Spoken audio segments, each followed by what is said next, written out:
आप सभी का स्वागत करता हूं।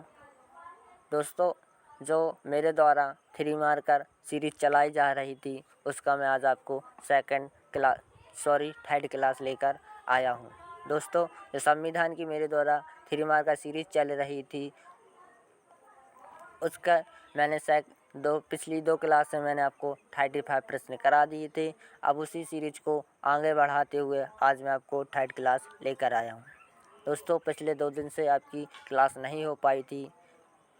अब दोस्तों देखिए, जिसने भी मेरी पिछली 2 संविधान की क्लास नहीं देखी है वो मेरे YouTube channel my dream MPPSC पर जाकर उन 2 क्लास को देख सकते हैं और मेरे चैनल को लाइक एवं सब्सक्राइब कर दीजिए दोस्तों, ताकि मैं आपको 2021 की मुख्य परीक्षा की तैयारी अच्छे से अच्छी और जल्द से जल्द करा सकूं। इसलिए मेरे द्वारा दोस्तों बहुत ही इम्पोर्टेंट संविधान की 3 मार्कर सीरीज़ चलाई जा रही है।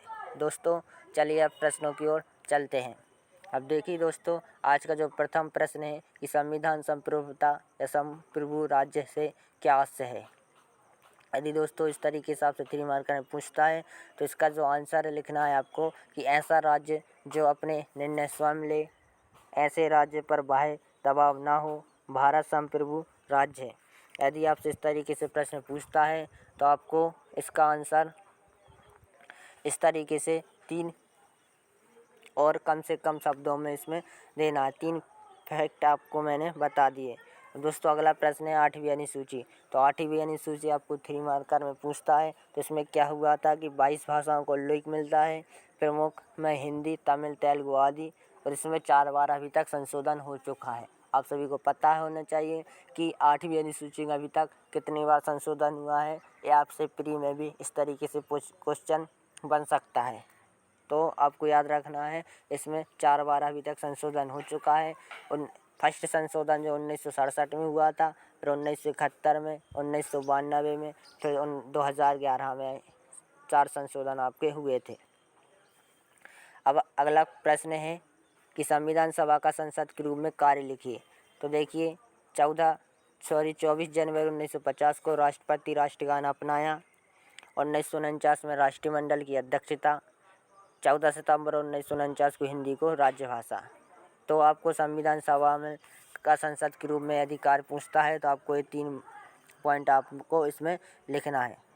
संसदीय शासन प्रणाली आपका अगला प्रश्न है। तो इसमें देखिए किस तरीके से आपको लिखना है। कार्यपालिका विधायिका का अंग है, राष्ट्रपति पद प्रतीकात्मक, भारत व ब्रिटेन में लागू है। जो संसदीय शासन प्रणाली है तो आपको इसका इस तरीके से प्रश्न पूछ सकता है कि संसदीय शासन प्रणाली आपसे प्री में कि संसदीय शासन प्रणाली किस देश से ली, तो आपको ब्रिटेन से। आपको 3 मुख्य पॉइंट इसमें लिखना है। अब देखिए अगला प्रश्न है कि किस संविधान संशोधन द्वारा प्रस्तावना में संशोधन किया गया था।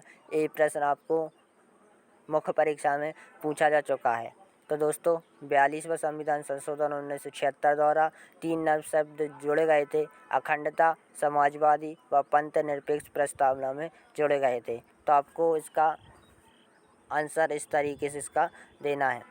अब देखिए दोस्तों अगला प्रश्न है कि 86वां संविधान संशोधन 2002। तो इसमें क्या हुआ था कि अनुच्छेद 21A जोड़ा गया था जिसमें शिक्षा का अधिकार है।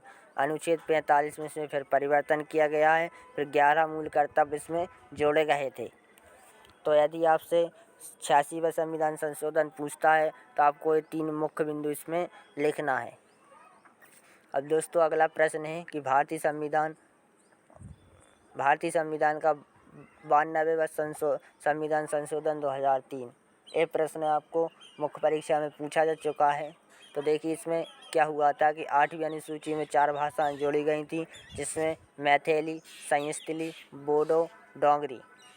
फिर थर्ड पॉइंट है कि 8वीं अनुसूची में भाषाओं की संख्या 22 थी।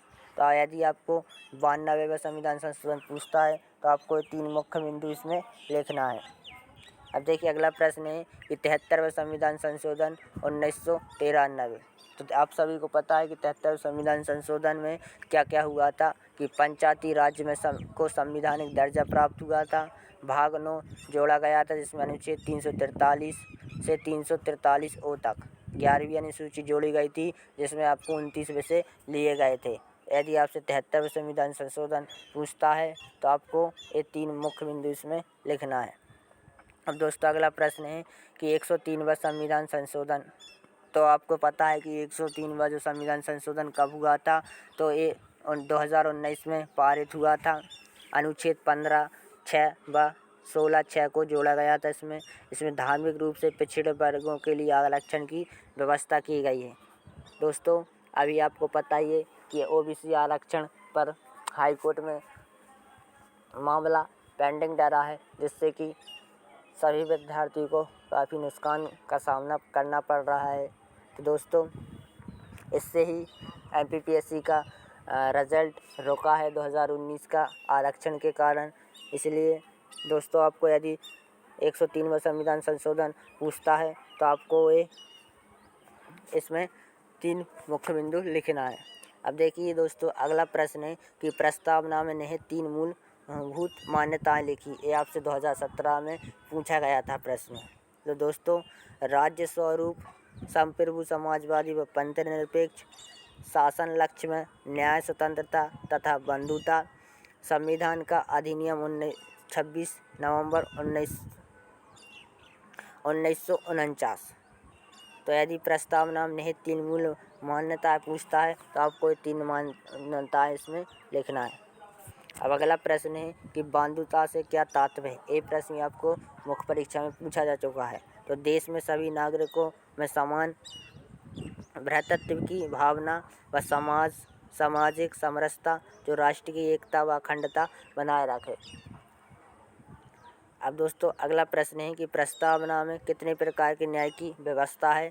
तो देखिए इस प्रस्तावना में आप सभी को पता है, यदि आपने प्रस्तावना को अच्छी तरीके से पढ़ा हो तो आपको पता होना चाहिए कि कितने प्रकार की इसमें न्याय की व्यवस्था है। तो देखिए इसमें 3 प्रकार की न्याय की व्यवस्था है, सामाजिक, आर्थिक व राजनीतिक। ये 3 प्रकार की इसमें न्याय की व्यवस्था है।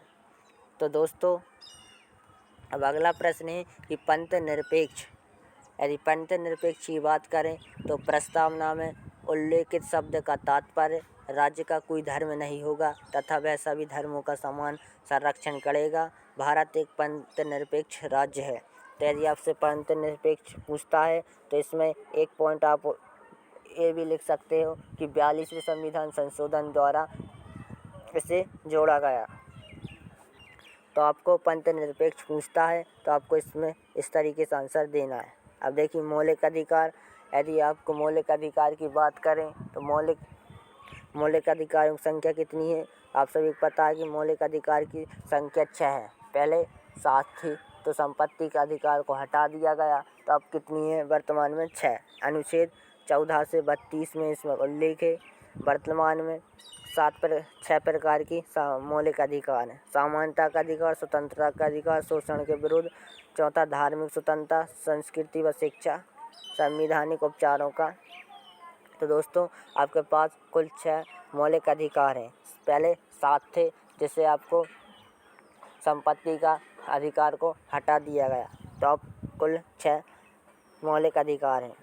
अब दोस्तों अगला प्रश्न है कि अनुच्छेद 15। तो अनुच्छेद 15 की बात करें तो राज्य किसी भी नागरिक से धर्म, जाति, मूल, वंश, लिंग व जन्म स्थान के आधार पर कोई भेद नहीं करेगा। ये आपका अनुच्छेद 15 में दिया गया है। तो यदि आपसे अनुच्छेद 15 3 मार्क का पूछता है तो आपको इसका आंसर इस तरीके से देना है। अब अगला प्रश्न है कि नीति निर्देशक तथ्य की विशेषताएँ लिखिए। तो देखिए फर्स्ट विशेषता है कि न्यायालय में अपरिवर्तनीय। अनुच्छेद 37 नीति निर्माण के लक्ष्य। इसमें समाजवादी व गांधीवाद का प्रभाव है। तो आपको नीति निर्देशक तथ्य की विशेषता पूछता है 3 मार्क का, आपको ये 3 पॉइंट लिखना है। संघवाद की बात करें तो केंद्र व राज्य की शक्तियों का पृथक्करण, आधार, 7वीं अनुसूची आदि, विशेष भारतीय संघवाद, कर्नाटक से प्रभक्ति। तो यदि आपको संघवाद पूछता है तो आपको 3 पॉइंट इसमें लिखना है। अब देखिए पूंजी आयोग पूछता है। तो पूंजी आयोग की बात करें तो इसका गठन 2007 में हुआ था। यह 5 सदस्यीय है। इसके अध्यक्ष की बात करें तो मदन मोहन पूंजी इसके अध्यक्ष हैं। उद्देश्य की बात करें तो केंद्र राज्य संबंध हेतु सुझाव। तो दोस्तों यदि आपको इस 3 मार्क का सीरीज़ अच्छी लग रही हो तो मेरे वीडियो को जल्द से जल्द लाइक एवं सब्सक्राइब कर दीजिए, क्योंकि मैं आपके लिए बहुत ही शानदार 3 मार्क के प्रश्नों को करा रहा हूं, जिससे कि आपको मुख्य परीक्षा में इनकी पूछे जाने की संभावना बहुत ही है। इसलिए मैं आपको अच्छे से अभी से संविधान की 3 मार्क का सीरीज़ चला रहा हूं, जिससे कि आपको जल्द से जल्द इनकी तैयारी कर सकें आप। तो दोस्तों, आज की क्लास में आपका सभी का धन्यवाद, जो भी मेरी क्लास को देख रहे हैं।